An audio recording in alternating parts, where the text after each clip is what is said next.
delighted that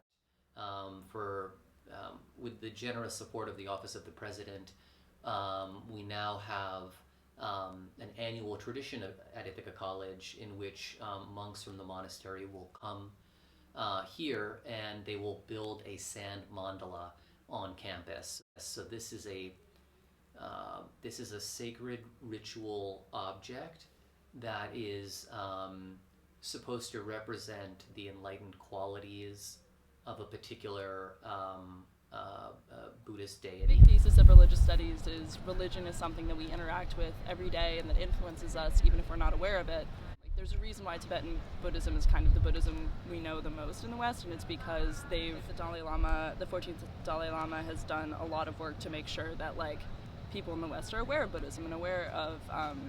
Tantric Buddhism specifically. The Buddhism that I think we've all know and love is kind of the term, but it's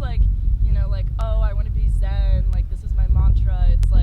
we've sort of co-opted all these bits and pieces of a larger religious tradition, and there's a weird kind of hierarchy that happens then where it's oh, I'm only going to practice the rational or logical aspects of this religion, and there's just so much weird power structures and colonialism tied up in that. The fact that we have this ability to, without literally going anywhere, learn so much is kind of